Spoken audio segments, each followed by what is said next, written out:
Shalom saudara-saudara yang dikasihi oleh Tuhan. Mengapa hidup orang percaya mempunyai pengharapan yang pasti? Saudara, salah satu yang sangat penting adalah karena kita mengenal Tuhan Yesus Kristus. Dia adalah Tuhan yang setia. Kita dapat mengandalkan Dia. Apa yang Dia katakan, Dia tepati. Sehingga saudara, hidup kita punya pengharapan. Dan pengharapan itu adalah pasti. Apapun terjadi situasi kondisi kita, tidak mempengaruhi apa-apapun terhadap pengharapan yang Tuhan berikan kepada kita. Salam jumpa dalam program Tuhan adalah Gembalaku. Saudara, Tuhan yang kita kenal dari firman Tuhan, yaitu Alkitab, adalah Tuhan yang membuat perjanjian dengan umatnya. Hal ini tidak dikenal oleh keyakinan manapun. Mengapa Tuhan perlu membuat perjanjian dengan umat Tuhan? Hal ini bukan untuk kepentingan Tuhan, melainkan untuk kepentingan umat Tuhan. Tuhan itu sendiri tidak perlu bersumpah, dan Tuhan itu sendiri tidak perlu membuat perjanjian. Karena Tuhan pada dirinya sendiri, Dia sempurna, Dia setia. Namun saudara, Ia perlu melakukan itu agar umat Tuhan percaya dan teguh imannya, karena melaluinya Tuhan membuktikan Dia adalah Tuhan yang setia. Karena selama tidak ada perjanjian, bagaimana kita dapat katakan Ia setia? Saudara, pandangan umum manusia yang menganut teisme memang menyimpulkan Allah itu setia. Tetapi bagaimana mereka menyaksikan kesetiaan Allah itu secara real? Saudara-saudara yang dikasihi oleh Tuhan. Tuhan di dalam Alkitab menyatakan Dia adalah Tuhan yang setia. Karena Dia adalah Tuhan yang memegang perjanjian. Dan perjanjian di dalam Kristus, saudara, itu adalah perjanjian yang bersifat kekal. Saudara, mari kita membaca Yosua pasal 5 ayat 1-12. Ketika semua raja orang Amori di sebelah barat sungai Yordan dan semua orang Kanaan di tepi laut mendengar bahwa Tuhan Allah telah mengeringkan air sungai Yordan di depan orang Israel sampai mereka dapat menyeberang, tawarlah hati mereka dan hilanglah semangat mereka menghadapi orang Israel itu. Pada waktu itu berfirmanlah Tuhan kepada Yosua, buatlah pisau dari batu dan sunatlah lagi orang Israel itu untuk kedua kalinya. Lalu Yosua membuat pisau dari batu dan disunatnya lah orang Israel itu di bukit kulit katan. Inilah sebabnya Yosua menyunat mereka, semua orang yang keluar dari Mesir, yakni yang laki-laki, semua prajurit telah mati di padang gurun di tengah jalan setelah mereka keluar dari Mesir. Sebab semua orang yang keluar dari Mesir itu telah bersunat, tetapi semua orang yang lahir di padang gurun dalam perjalanan sejak keluar dari Mesir belum bersunat. Sebab 40 tahun lamanya orang Israel itu berjalan melalui padang gurun, sampai habis mati seluruh bangsa itu, yakni prajurit yang keluar dari Mesir, yang tidak mendengarkan firman Tuhan. Kepada mereka itu Tuhan telah bersumpah bahwa Ia tidak akan mengizinkan mereka melihat negeri yang dijanjikan Tuhan, dengan bersumpah kepada nenek moyang mereka akan memberikannya kepada kita, suatu negeri yang berlimpah-limpah susu dan madunya. Tetapi anak-anak mereka yang telah dijadikannya ganti mereka ini disunat Yosua, sebab mereka belum bersunat, karena mereka tidak disunat di dalam perjalanan. Setelah seluruh bangsa itu selesai disunat, maka tinggallah mereka di tempatnya masing-masing di perkemahan sampai mereka sembuh. Dan berfirmanlah Tuhan kepada Yosua, hari ini telah kuhapuskan celah Mesir itu daripadamu, itulah sebabnya nama tempat itu disebut Gilgal sampai sekarang. Sementara berkemah di Gilgal, orang Israel itu merayakan Paskah pada hari yang ke-14 bulan itu, pada waktu petang di dataran Yeriko. Lalu pada hari sesudah Paskah mereka makan hasil negeri itu, yakni roti yang tidak beragi dan berti gandum pada hari itu juga. Lalu berhentilah mana itu pada keesokan harinya setelah mereka makan hasil negeri itu. Jadi orang Israel tidak beroleh mana lagi, tetapi dalam tahun itu mereka makan yang dihasilkan tanah Kanaan. Saudara yang dikasihi oleh Tuhan, kisah yang kita baca dari bagian ini adalah orang-orang Israel yang lahir di padang belantara.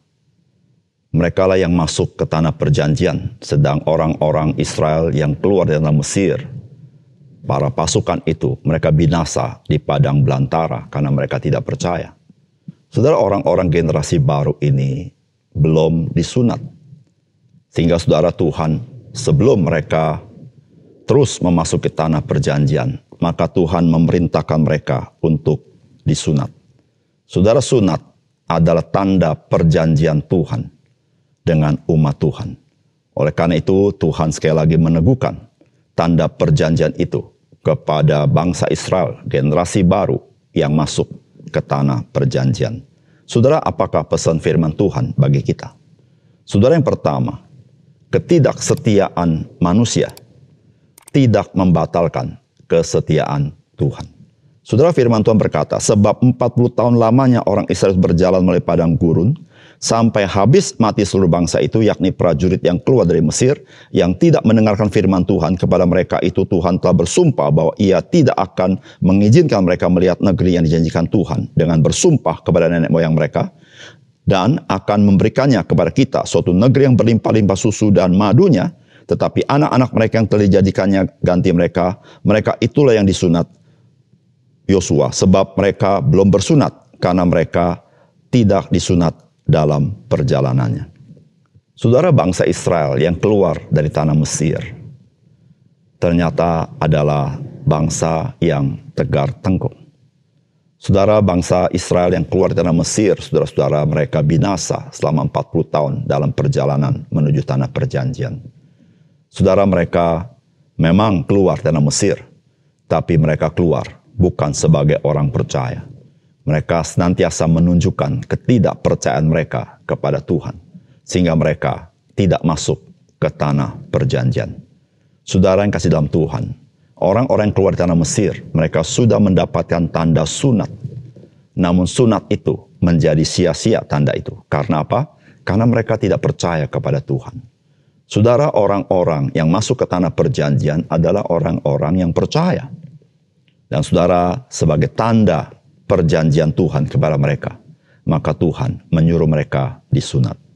Saudara, apakah ketidaksetiaan bangsa Israel yang keluar tanah Mesir membatalkan kesetiaan Tuhan? Apakah kegagalan bangsa Israel yang keluar tanah Mesir menggagalkan perjanjian Tuhan? Saudara, dari kisah ini tidak sama sekali. Saudara, meskipun umat Tuhan yang keluar tanah Mesir tidak setia, tetapi Tuhan setia. Tuhan tetap memegang janjinya.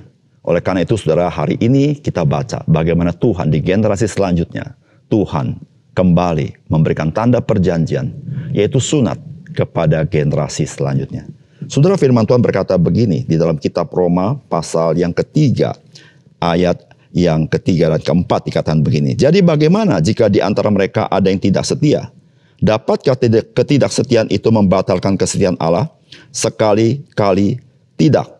Sebaliknya Allah adalah benar dan semua manusia pembohong. Seperti ada tertulis, supaya engkau ternyata benar dalam segala firman-Mu dan menang jika engkau dihakimi. Saudara, ketidaksetiaan manusia tidak membatalkan kesetiaan Tuhan. Saudara, itulah yang menjadi pengharapan yang pasti dari kita sebagai orang-orang percaya.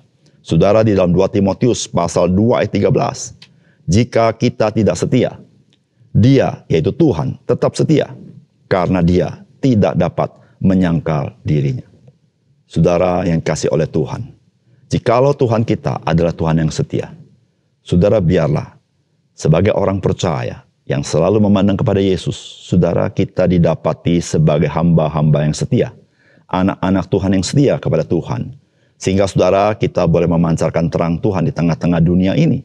Saudara, kesetiaan kita kepada Tuhan dinyatakan di dalam perbuatan-perbuatan kita kepada orang-orang lain. Sehingga orang-orang lain bisa melihat kesetiaan Tuhan. Sehingga banyak orang boleh mengenal Tuhan kita, Yesus Kristus. Saudara, yang kedua, saudara, Tuhan tetap memelihara kita dari ketidaktersediaan. Dan Tuhan juga memelihara kita melalui apa yang tersedia. Saudara, firman Tuhan katakan, lalu pada hari sesudah Paskah, mereka makan hasil negeri itu, yakni roti yang tidak beragi dan berti gandum pada hari itu juga. Lalu berhentilah mana itu pada keesokan harinya setelah mereka makan hasil negeri itu. Jadi orang Israel tidak beroleh mana lagi, tetapi dalam tahun itu mereka makan yang dihasilkan tanah Kanaan. Saudara yang kasih dalam Tuhan, dari apa yang kita baca di sini, saudara, bangsa Israel mengalami dua masa di dalam perjalanan mereka sampai mereka masuk tanah perjanjian. Yaitu masa mereka mendapatkan mana, yaitu dari ketidaktersediaan padang gurun akan makanan. Tuhan mengirim mana.